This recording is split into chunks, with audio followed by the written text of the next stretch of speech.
online dari perspektif usul fikih, yaitu ijma dan qiyas. Oke, teman-teman di sini siapa sih yang pernah lihat iklan pinjaman online atau mungkin pernah tergoda untuk mengajukan karena prosesnya cepat, tanpa jaminan dan langsung cair? Nah, tapi memang sih sekarang itu pinjol itu seperti solusi instan di saat dompet menipis.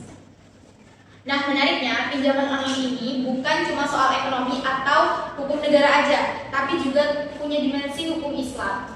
Nah, di sini saya nggak sendiri, bersama saya ada narasumber pertama yaitu Kak Radita, dan juga ada narasumber kedua yaitu Kak Rani.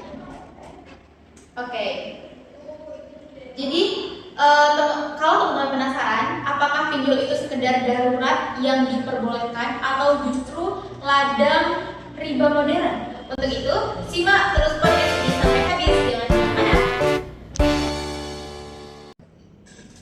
Oke, dari Kak Renita nih, kan kita sering mendengar bahwa riba itu haram berdasarkan para ulama. Nah, sebenarnya apa sih Kak ijma itu? Karena teman-teman mungkin Jadi ijma itu adalah kesepakatan para ulama mujtahid mengenai hukum syariat setelah wafatnya Rasulullah. Berarti ijma itu menjadi salah satu sumber hukum dalam Islam setelah setelah Al-Quran dan Sunnah. Contohnya apa? Contohnya itu yaitu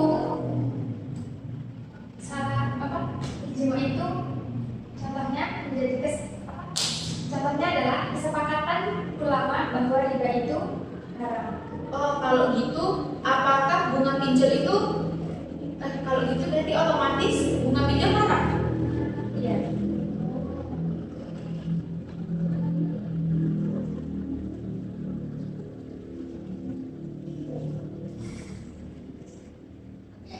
Baik, kalau dari Kak Rani, bagaimana sih pandangan dari sisi hukum ekonomi syariah? Jadi ijma memberikan kita prinsip dasar, yaitu riba haram. Namun ketika munculnya kasus baru seperti pinjol, para ulama perlu mendetailnya seperti biaya administrasi, bunga tunjangan, dan keterlambatannya. Namun, jika tambahan tersebut menjadi syaratnya utang, maka itu sama dekat dengan riba.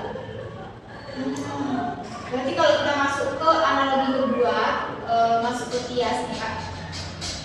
Kalau kita masuk ke kias, sebelumnya kias itu apa?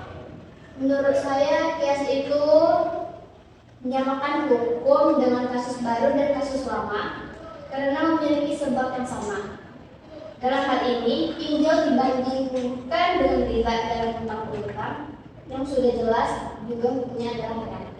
Kalau boleh tahu unsur-unsur kias dalam kasus pinjol ini apa sih? Setahu saya unsurnya itu ada 4. Yang pertama itu adalah asal atau kasus asal, yaitu riba dan hutang piutang. Yang kedua adalah fardu, yaitu kasus baru, pinjaman online dengan bunga. Dan ketiga adalah ilat atau sebuah hukum adanya tambahan atas hutang dan hukum karena sebabnya sama, maka hukumnya juga haram. Berarti haram. Ya. Oke, dari Kak Renita, apakah mayoritas ulama itu setuju dengan hal ini? Iya, setuju. Mayoritas ulama berpendapat bahwa pinjaman yang mengharuskan adanya tambahan dan hutang itu termasuk riba. Karena itu, umat Islam dianjurkan memilih transaksi yang bebas dari riba. Jadi gitu ya, dari pandangan ijma dan kiasnya. Oke, sebelum kita akhiri, mungkin ada pesan singkat dari Kak Renita dan Kak Rani. Baiklah, pesan saya, berhati-hatilah dalam bertransaksi dan pahami akadnya. Kalau dari Kak Rani? Jika memungkinkan, pilihlah produk dari ekonomi syariah yang aman dari riba. Oke, jadi pesan dari Kak Renita dan Kak Rani sangat saling melengkapi ya guys ya. Oke, jadi sudah selesai diskusi kita pada kali ini yang benar-benar membuka pandangan kita tentang bagaimana sih pinjaman online itu. Nah, sebelum jadi teman-teman, teknologi itu memang memudahkan, tapi kita justru harus tetap waspada. Jangan sampai kemudahan akses justru menjerumuskan kita ke dalam praktik yang dilarang agama. Pesan saya, jangan pernah menukar ketenangan hidup dengan kemudahan sesaat. Karena hutang, apalagi yang riba ya, bukan cuma masalah dunia, tapi juga masalahnya. Oke, terima kasih banyak untuk narasumber kita, Kak Renata dan Kak Rani, yang telah meluangkan waktu dan berbagi ilmu yang bermanfaat untuk kita semua. Dan terima kasih juga teman-teman yang sudah setia menyimak dari awal sampai akhir. Sebelum saya tutup, saya ada pantun nih. Boleh ditolong? Jawab cakep ya, Kak ya? Oke. Makan ikan sambil menyelam, di tengah laut yang paling dalam, dari lubuk hati kami yang paling dalam. Kita ucapkan, kita tutup podcast ini dengan salam. Oke, kita tutup bareng.